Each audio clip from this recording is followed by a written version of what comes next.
You're listening to a podcast from Faith Baptist Church of Winter Haven, Florida.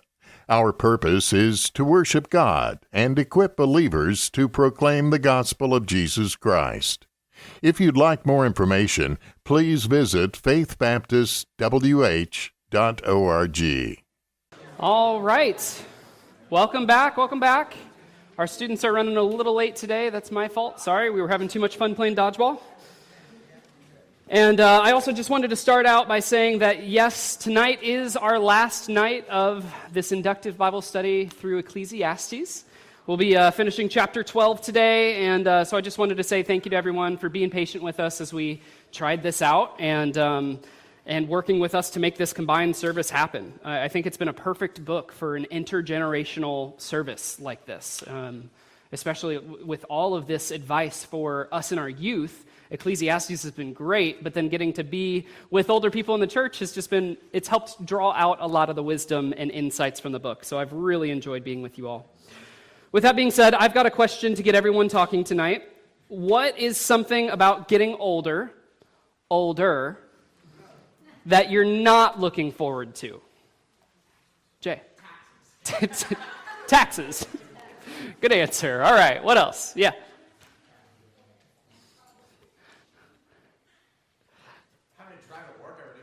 Okay, having to drive yourself to work. Yeah, Jenna. Buying your own food. Okay, Jay. Financial dilemmas. Yep, having to provide for yourself. Keith.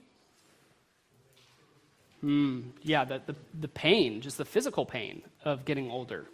I mean, there's untold amounts of pain that can happen in our old age, right? Yeah. Whenever I get older, like the thing that I'm not gonna like whenever I get older is like just mogging everyone. Is what? Okay, I'm not going to explain mogging for the Gen Z terms here. Yes, Don. That's a big one, and I've noticed that with some people that I love who are older and have reached that point in their life. That was a huge sense of freedom that they lost, right? And so it's helped me to be a lot more patient. I've got an older man in my neighborhood, and he's at that point where he just doesn't have the reaction time to be able to drive quickly. So he drives like 5 miles an hour everywhere, even main roads. And I'm like, this is dangerous. You shouldn't do this. But it helps me to have a lot more grace for him because I'm like, hey, I know this matters. Like the autonomy of being able to drive himself, that's big. Yeah. Losing more friends and family. The older you get, you lose a lot more. Yeah.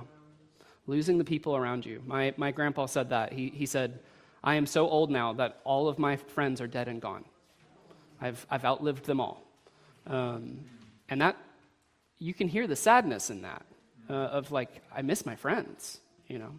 Yeah. It's like the same with myself. I've lost my entire family. Wow. Including aunts, uncles, parents. Yeah. All my brothers and sisters. Outliving family. Yeah. I have 12 brothers and sisters. Wow. My mom and dad and grandpas and grandparents. And Wow. I know everybody's from Washington, D.C. originally where I'm from. Okay. But I've lost everybody. I'm the only one left. Yeah. Outliving all of your family. The Lord, I mean, hello. Yeah. Yep. Okay. Anything else? Yeah. Not being able to play the sports that you love, especially if you can make a career out of them. Yeah. Not being able to play the sports that you love, right? Yeah. Okay. Yep. Anything? Kayla. Kids moving out of the house, becoming empty nesters. Well, now I can't motion at Pastor Dave. I see his kids with him. Yeah, Sam. Not being able to recall things. Losing your memory, right? I mean, that doesn't, I'm going to draw that out a little bit for our teenagers because that doesn't seem like that big of a deal to me in my youth. But now that I have a grandma who has forgotten about me and her dementia, that really matters. That hurts, you know? Yeah. Ian, what were you going to say? Okay, yep, having to worry about sustaining yourself, feeding yourself, making meals for yourself, and providing for yourself. Yeah. Sam? In dealing with Medicare folks, some of the things I've actually heard is that it's the ability to be able to make decisions on their own. A lot of them have to have assistance in making their decisions around their insurance, their medications, their food, all of those things. Yeah. Yeah, the medical side of this is not just the pain and the discomfort that comes from our bodies getting older, but it's also, I can't do the things that I used to do. How does that make me feel, right? If I'm used to being able to provide for myself or to do an odd job, and suddenly I can't do that, it makes me feel less than, right? It's something that I'm going to struggle with. Yeah, absolutely. All right, so let's keep some of those things in the back of our minds as we turn to Ecclesiastes chapter 12 to read tonight. I do want to say that there is a good portion of this chapter that is poetry, which can be notoriously difficult to translate into other languages. It just, sometimes the phrases used only make sense in the original language. So don't be surprised if you're following along in a different translation and you see some bigger differences here or just like weird differences here. This is one of those times that having multiple translations and getting to see all different types of translation it can really help draw out the meaning of what's included in the original language. But could we have a volunteer read chapter 12 in a translation other than the CSB to start? Sam. I'm going to do the NLT. Okay, NLT.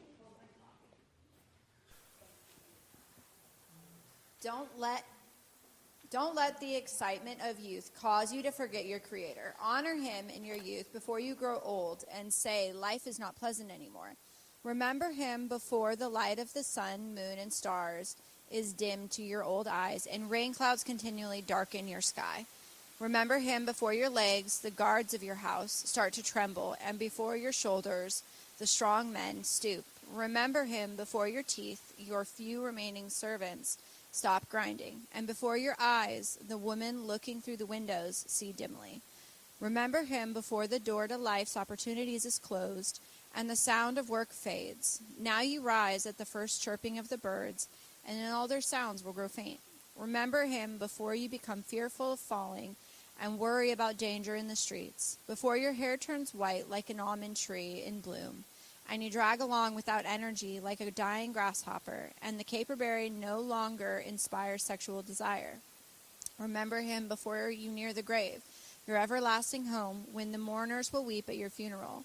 Yes, remember your Creator now while you are young, before the silver cord of life snaps and the golden bowl is broken. Don't wait until the water jar is smashed at the spring and the pulley is broken at the well, for then the dust will return to the earth and the spirit will return to God who gave it. Everything is meaningless, says the teacher, completely meaningless. Keep this in mind. The teacher was considered wise, and he taught the people everything he knew. He listened carefully to the many proverbs, studying and classifying them. The teacher sought to find just the right words to express truths clearly. The words of the wise are like cattle prods, painful but helpful. Their collected sayings are like a nail-studded stick with which a shepherd drives the sheep. But my child, let me give you some further advice. Be careful, for writing books is endless, and much study wears you out. That's the whole story. Here now is my final conclusion. Fear God and obey His commands, for this is everyone's duty. God will judge us for everything we do, including every secret thing, whether good or bad. And then, could I have another volunteer to read from the CSB? The CSB. Jay. Remember your Creator in the days of your youth, before the days of adversity come and the years approach when you will say, I have no delight in them. For the sun and the light are darkened, and the moon and the stars. And the clouds return after the rain on the day when the guardians of the house tremble and the strong men stoop. The women who grind grain cease because they are few, and the ones who watch through the windows see dimly. The doors at the street are shut while the sound of the mill fades. When one rises at the sound of a bird, and all the daughters of song grow faint. Also, they are afraid of heights and dangers on the road. The almond tree blossoms, the grasshopper loses its spring, and the caperberry has no effect. For the mere mortal is heading to its eternal home, and the mourners will walk around in the street. Before the silver cord is snapped, and the gold bowl is broken, and the jar is shattered at the spring, and the wheel is broken into the well. And the dust returns to the earth as it once was, and the spirit returns to God who gave it. Absolute futility, says the teacher. Everything is futile. In addition to the teacher being a wise man, he constantly taught the people knowledge. He weighed, explored, and arranged many proverbs. The teacher sought to find delightful sayings and write words of truth accurately. The sayings of the wise are like cattle prods, and those from masters of collections are like firmly embedded nails. The sayings are given by one shepherd. But beyond these, my son, be warned. There is no end to the making of many books, and much study wearies the body. When all has been heard, the conclusion of the matter is this: fear God and keep his commands, because this is all for all humanity. For God will bring every act to judgment, including every hidden thing, whether good or evil. Thank you, thank you. All right, so getting back to verse 1. What does verse 1 seem to be setting the stage for here? What are we talking about in this chapter? Yeah. Remembering the days of our youth. Yeah, so we've got this remember keyword here. We've got the days of our youth here. Okay. What else? Kayla.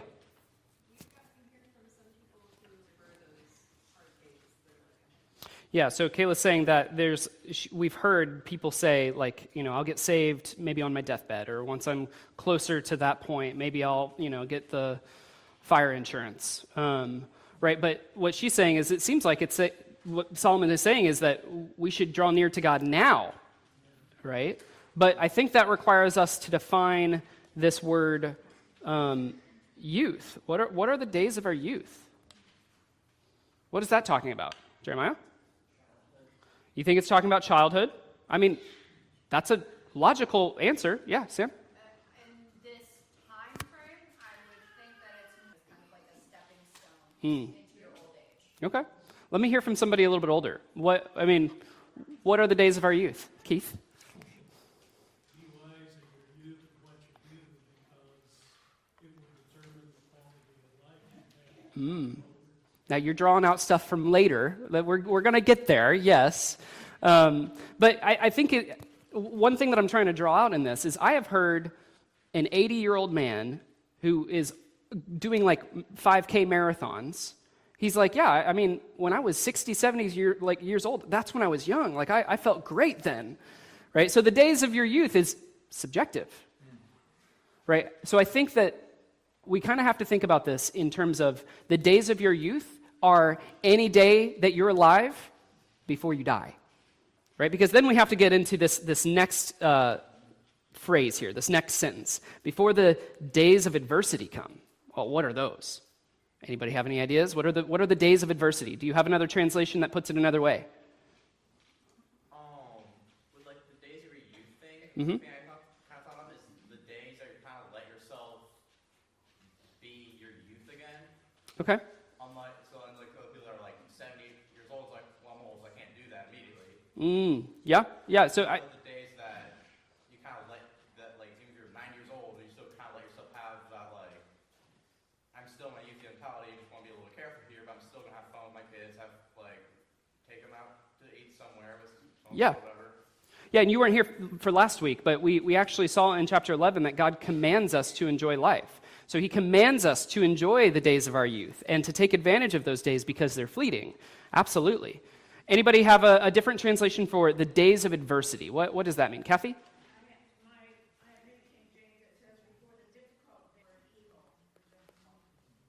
Difficult/evil, days of evil. Now, we also talked a little bit about this last week as well. One of the things that Solomon drew out was he says, remember the hard days. Those days that are multiplying, right? As you get older and further along in years, he says, remember those. So I think that he might be continuing this train of thought. And he might be talking about the days of adversity as those days when you remember you've outlived all your friends.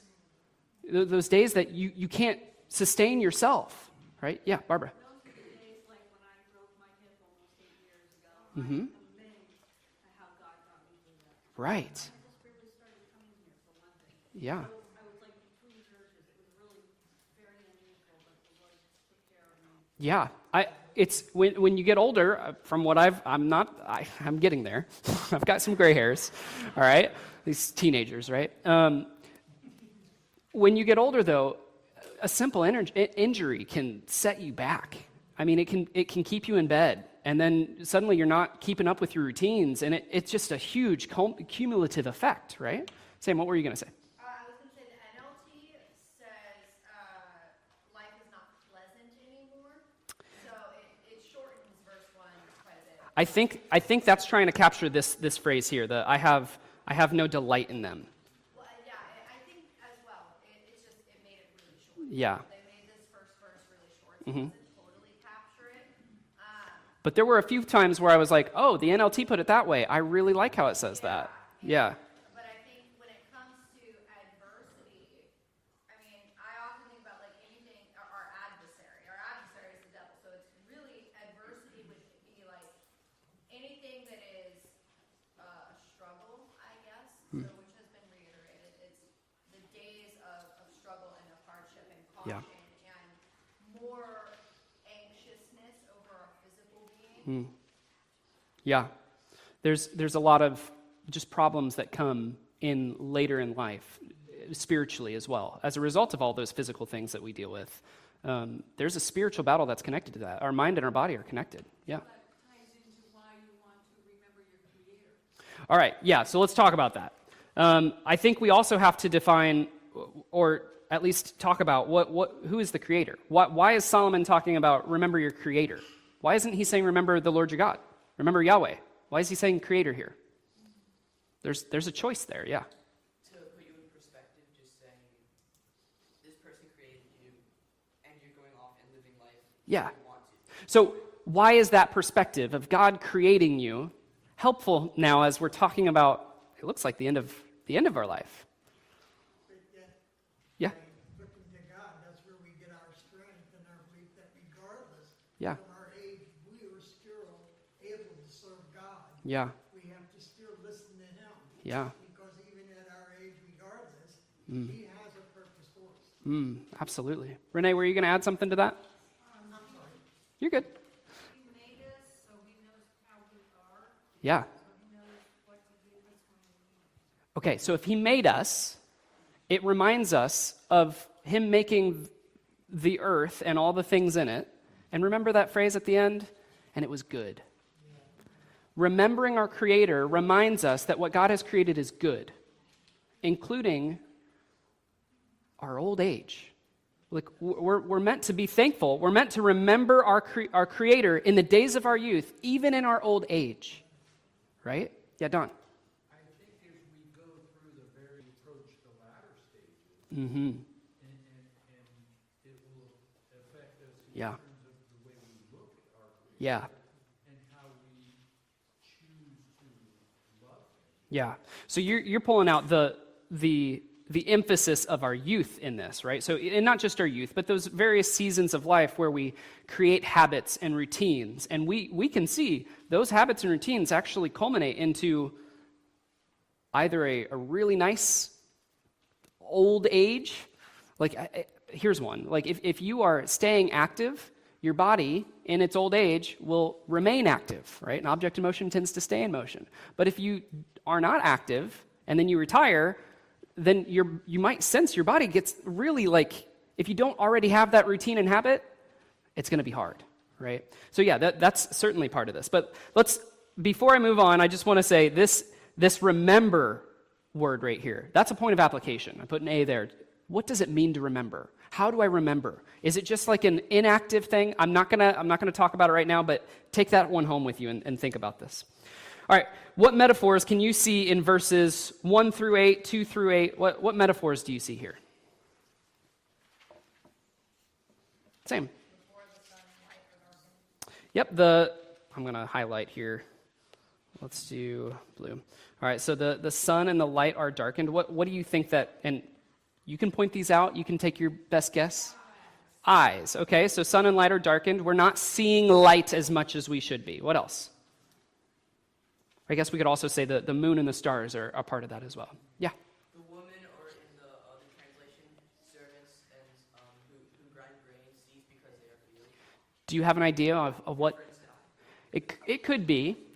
I think the emphasis here is probably more on this word grind. Another translation says when the grinders cease. Teeth, right? We have teeth that tend to fall out in our old age. And so when you have less teeth, that stinks. You can't eat food like normal. Done. When the guardians of the house tremble, that sounds like fearfulness. Why might they be fearful, the guardians of the house? They don't move as fast as they used to, and they are a little more vulnerable. They don't move as fast. They're a little bit more vulnerable. They might not be as prepared to deal with that strong invader, right? Elliot. Wait, when one rises at the sound of a bird? Yeah. What's that a metaphor for? That's a metaphor for like when like so you know how like birds fly? Like okay, so like you know how like birds whenever they're on a tree branch and they have to rise up? Okay. So, like yeah, that's like the sound. I think That's what I'm trying to do. I think the next phrase can also help here. So we see when one rises or wakes up at the sound of a bird. You imagine that pesky bird outside your window that's like that woodpecker that's waking you up in the morning? Right? Imagine just a little chickadee outside your window waking you up at 5 a.m. every single day. Right? So, yeah, sleeping gets hard in our old age. And then we also see the other side of this, and all the daughters we love of song grow faint, and then I can't hear the things that I want to hear. Right? Yeah, Wayne. Several of us enjoy birds and hearing the sound of birds. Susan and I were on the phone in the living room today. Yep. With the door shut, and I just barely heard a barn owl doing a hoo-hoo-hoo. And we enjoy going. It's occasional, so I say, Sure. Yeah, that phrase "daughters of song" in the CSB, it's not a great phrase. It's referring to a bird. So it's talking about a pleasant bird that sounds nice to talk to. But we're seeing both sides of this, of it's waking me up in the morning, so it's maybe not fun to listen to in that sense. But then it is also, it's pleasant to listen to, and I can't listen to it. I want to listen to it, and I can't hear it. Right? What other metaphors do you see? Yeah. When one rises at the sound of a bird, makes me think of like every morning you hear the bird and you think, can I wake up for the morning? And then one day you just don't wake up that day. That's true. Just that one day. Yeah. Don't rise at the sound of a bird. Okay, all right. Jay? Dust will always return to their... Where was that at?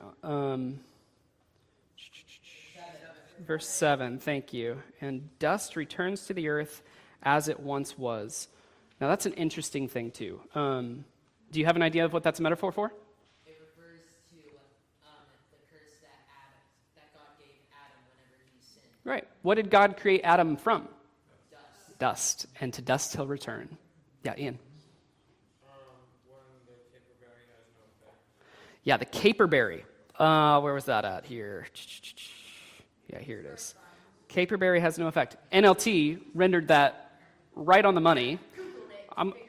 We'll talk about this as well. It's increasing appetites, physical appetites. All right, that's a berry there.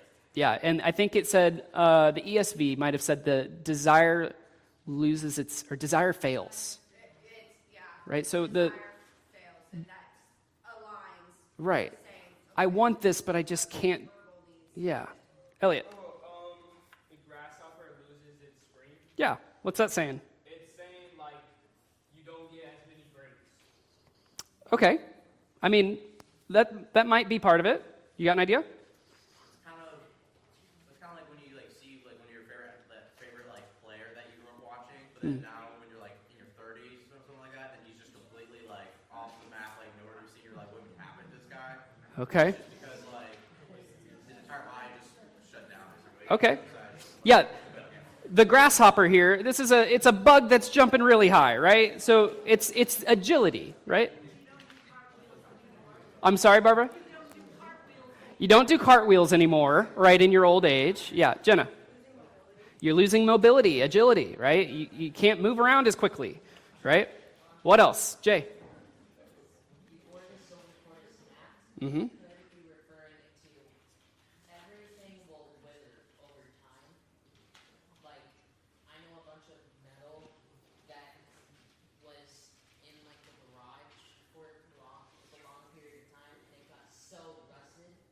when I tried picking it up and bending it, it broke immediately. I think this also gets at the idea of death, just very plainly. Right? The silver cord is snapped. I also heard somebody say this is kind of a stretch, but it could also be referring to like a spine, right? That silver cord of our spine snaps. And I'm thinking about a lot of old people that are saying their back hurts, right? Jeremiah. I think in what she read, they called it the silver cord of life. Okay. Yep. The silver cord of life, right? Yep. Silver cord and golden bowl kind of reminds me of like something that's like precious, like you have like a golden bowl on Right. the shelf. Yeah. Cracks, that's not good. Like, So you. life is precious. Yeah, you've got this golden bowl that is holding life, and now it is broken to where it can't hold life inside of it. And so we'll include the jar is shattered here as well, because once a jar is shattered, can you put it back together again? I mean, you might try, but it's going to be hard, right? And then the wheel is broken into the well. NLT pulled this out better, I think. The pulley falls into the well. So you're going to a well, right? And there's a pulley, a wheel at the top of it, and you put a rope over it, goes all the way down deep into that well, and you use the pulley to lift up or down the bucket. But if the pulley drops, how are you getting water out of the well, right? So yeah, it's irretrievable. Life lost is irretrievable. Is kind of what he's getting at. Yeah. When we were talking about that, it kind of made me think of like you've kind of been just like pushed and pulled so many ways during your life that you kind of just can't take more until then everything just kind of falls apart, type thing. Yeah, it's falling apart, not going back together again. Yeah. Kayla. Ah.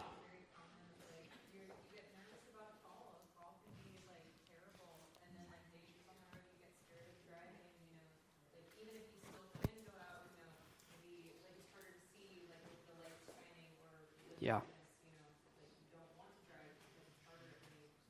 Yeah.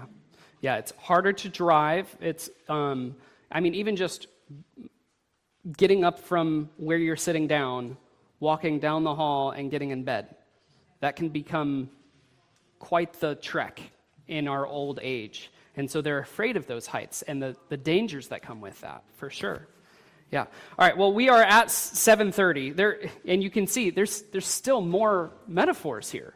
And we didn't even get to the second half of the chapter, which concludes the whole book.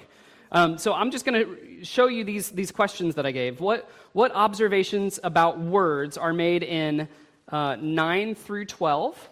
So you can see a lot of different observations specifically about words. How are we using words? Is it delightful? Is it painful? Is it both? Why? Right? And then I'm also pulling attention to verse 1 and 14. Well, really 13 and 14. I'm trying to get us to look at how they might relate to each other, because here he says, remember your Creator, and then he says, for God will bring every act to judgment. Right? So there's a connection here. He's kind of wrapping up the chapter for us.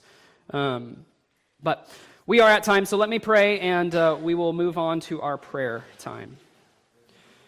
Dear Lord, thank you so much for this book of Ecclesiastes and all the many blessings that you have brought to us as a group. Lord, I've heard from so many different people about how this book has been such an encouragement to them, how they've been so surprised at how much you have just packed into this book. So much wisdom for us to glean from yes, a sinful man, but also a man that you gave much wisdom, and also a man who added worldly wisdom into it. Lord, thank you just for the lessons that you've taught us through Solomon in this book. Lord, I do pray, specifically, we've been talking a lot about tonight about getting old. Lord, I know many of us are caring for people, or we have loved ones who are nearing the end of their life. They're struggling in their old age. We can see the spiritual challenges that come from a loss of autonomy, a loss of freedom and mobility and agility and strength and teeth and sight and hearing and just the basic things. So Lord, please let this be a lesson for us to love others well. Let this be something that reminds us of how to care for widows and widowers, how to care for those who are without family, especially right now around Christmas time. Lord, please help us to love and care for each other the way you have called us to do so. And Lord, I also pray that each one of us, that as we get older and older, that we would still be remembering our Creator and drawing nearer to you. Lord, let that change our perspective. It's in your name I pray. Amen.